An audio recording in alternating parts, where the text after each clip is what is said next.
we're talking about Illidan Stormrage. I'm gonna call him Danny because Illidan, Dan.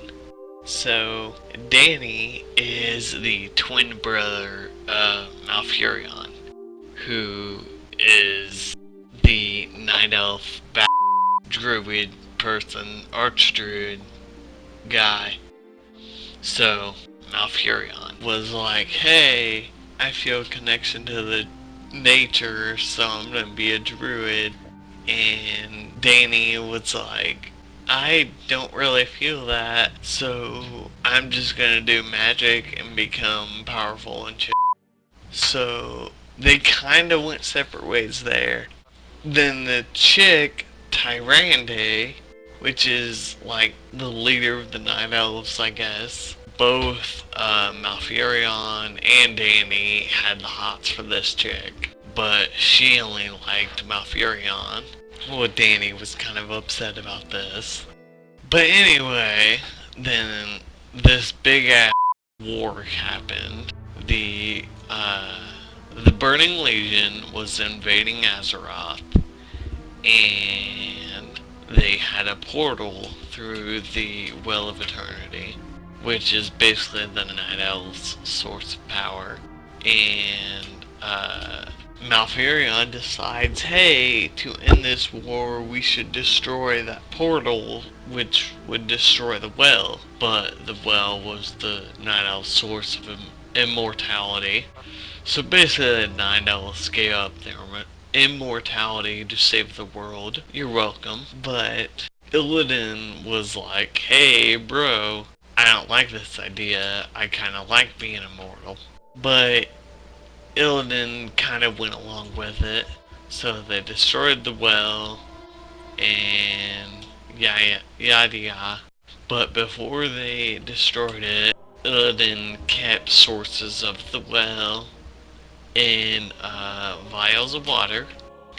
Then, after the well was destroyed, Illidan poured a couple of the water into a pond in Hyjal, and all the Night Elves were like, dude, we just had a big ass war over that, and you're trying to recreate that?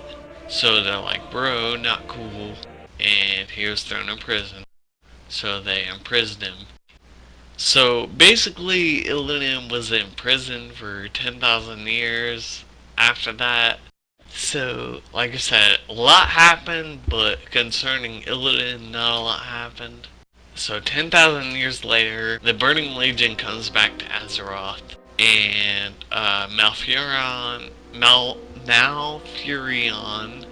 and Tyrande were underground, and they came across Illidan's prison.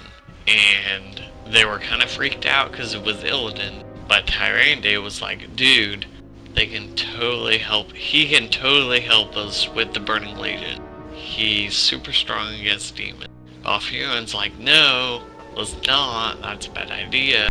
But he made the mistake everyone does and listened to his wife and let her release Illidan. So Illidan comes out and he's like, bro, I like this chick. I'm gonna fight the Burning Legion. So he sets out to go fight the Burning Legion. Well, then he comes across Arthas in Felwood. And Arthas is like, dude, you can't beat me. So they fight, and they're even. But Illidan's like, no, I need to be stronger than this guy. So Illidan sets out to find the Skull of Gul'dan, which is supposed to be super powerful or something. Because I guess when you die, your remains keep power. I don't know, WoW logic. But Illidan finds the Skull of Gul'dan, consumes its power, and becomes super bad. That's when he gets his wings and shit, and basically looks like a demon. And then he saves us all with his power, and that's how Illidan saved us all from our doom. Even when I don't drink, like, for some reason, whenever I drink liquids too much, too fast, I get the hiccups, and sometimes if I eat too fast, I'll get the hiccups, and I'm I'm not kidding. Even when I'm 100% sober, they don't go away unless I go lay down. How bad were they? Like, every 5 seconds.